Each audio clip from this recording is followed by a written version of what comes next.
Pues buenos días otra vez, chicos. Os recuerdo que el vídeo anterior acababa con un pequeño ejercicio que os ponía para que me indicaseis en el Classroom. No se os olvide, por favor, porque eso me va a servir a mí para ir controlando un poco los que estáis siguiendo estos vídeos didácticos, ¿de acuerdo? Bueno, pues vamos a ver hoy el último tipo de oraciones compuestas que quiero que aprendáis a analizar. Desde mi punto de vista, son oraciones más fáciles que las adjetivas. Yo diría que bastante más fáciles. Incluso más fáciles que las sustantivas.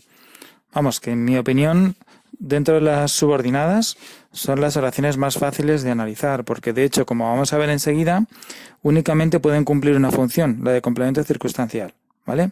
Ahora, tiene una pequeña dificultad, y es que siempre vais a tener que pensar en su significado, porque dependiendo de ese significado que tenga, del complemento circunstancial, digamos, al que pudiese equivaler, por ejemplo, de modo, etcétera, pues vamos a tener una adverbial u otra. ¿De acuerdo? Bueno, vamos a explicarlas un poquito más en detalle. Ya os digo, preparados, pero van a ser facilitas, ¿vale? Bueno, como estáis viendo ya en la pantalla hace un ratito, las subordinadas adverbiales se llaman así porque algunas de ellas, no todas, las que consideramos propias, equivalen a un sintagma adverbial, ¿no? Es algo análogo a lo que sucedía con las sustantivas, que equivalían a un sintagma nominal, y a las adjetivas, que equivalían a un sintagma adjetival. Aquí podríamos decir que equivalen, en líneas generales, a un sintagma adverbial, aunque es verdad que muchas de ellas no se podrían sustituir por un sintagma adverbial, porque en el fondo no equivaldrían a ellas, digamos, en cuanto a su estructura, pero sí equivalen a un adverbio en el sentido de que siempre van a funcionar como complemento circunstancial. Dependiendo de su significado, pues los vamos a clasificar, como vamos a ver enseguida, pues en si son modales, temporales, de lugar, condicionales, etc. Hay una variedad relativamente amplia, pero fácil, yo creo, de identificar. Y son subordinadas que, al igual que las sustantivas, aparecen siempre enlazadas con la principal mediante un nexo. Así que eso también es más fácil que las subordinadas adjetivas. Es simplemente un nexo.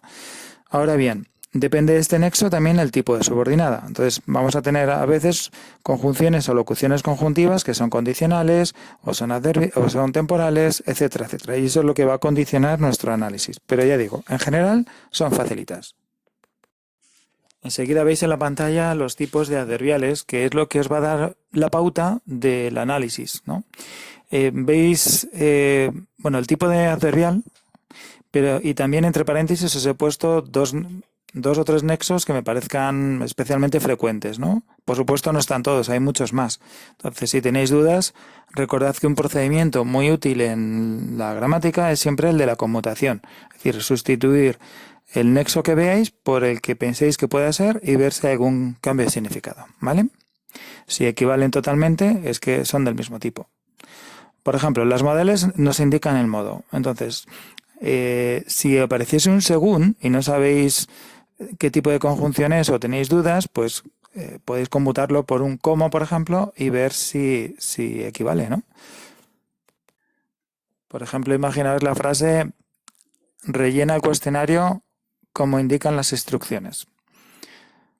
Pues también sería equivalente a decir rellena el cuestionario según indican las instrucciones, ¿no? Hacéis esa conmutación y así estáis seguros de, por ejemplo, en este caso, si según sería una conjunción modal, ¿vale? Bueno, los tipos los tenéis ahí delante y son fáciles de explicar, ¿no? Las adverbiales modales indican el modo en el que se realiza la acción de la proposición principal. Las temporales indican el momento en el que se realiza la acción de la proposición principal. Las de lugar indican el lugar en el que se realiza, ¿no? La causal indican la causa. La consecutiva, la consecuencia. Estas dos son fáciles de confundir porque causa y consecuencia son lo contrario, ¿no? Entonces tenéis que tener un poco de cuidado, ¿no? Si responde realmente nos está indicando la causa, el motivo de una acción, o nos está indicando la consecuencia de esa acción, ¿de acuerdo? La concesiva indica una objeción que no llega a ser tan importante como la de las adversativas, pero a veces se puede confundir, aunque se puede confundir con un pero. El aunque, digamos, o el pese a ello, indican objeciones más tenues que la de la adversativa, que en principio es una proposición que de alguna manera se contrapone a la otra, ¿no? Las finales indican una finalidad, un objetivo. Las condicionales, una condición que debe cumplirse para que se realice la principal. Y las comparativas indican eso, la comparación entre dos o más acciones, ¿de acuerdo? Ahora vamos a ver un par de ejemplos. Tenéis abajo en la imagen la oración estamos ahorrando para poder pagarte el máster.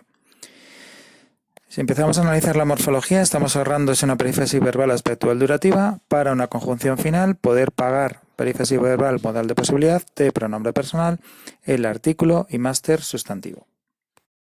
Fijaos que en la subordinada que os he puesto final aparece el verbo en infinitivo, no tiene por qué ser así.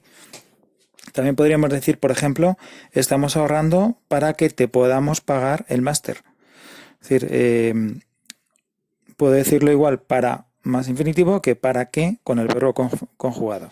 No pasaría nada, ¿no? Para sería una conjunción final en este caso y para que sería una locución conjuntiva final. ¿De acuerdo? Como siempre empezamos analizando la subordinada y tendríamos que máster es núcleo, el determinante y tendríamos un síntoma nominal complemento directo. Pagártelo.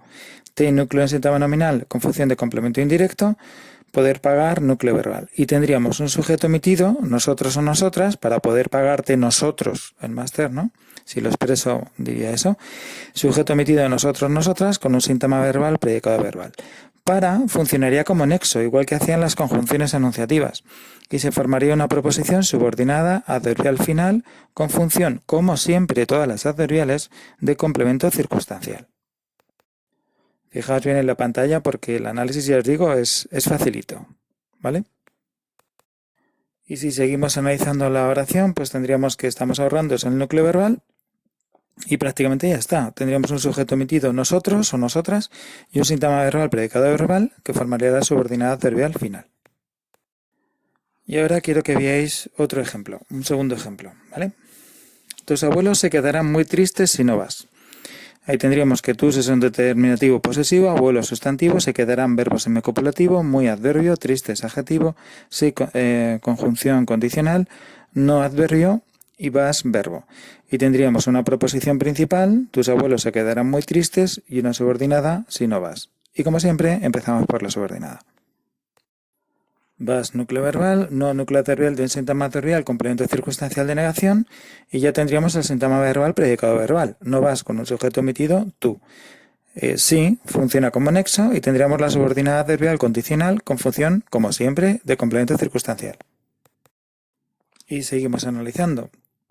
Triste es núcleo adjetival, muy complemento del adjetivo y se forma un síntoma adjetival atributo.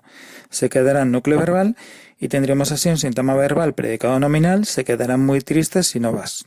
Con un núcleo verbal, un atributo y un complemento circunstancial. Por cierto, fijaos que no hace falta poner el tipo de complemento circunstancial.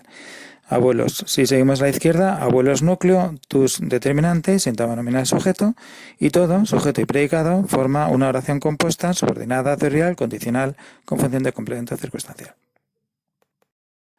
Bueno, pues hasta aquí las adverbiales. Algunas eran un poquito más complicadas que iremos resolviendo, pero en general son oraciones que podéis analizar con cierta facilidad.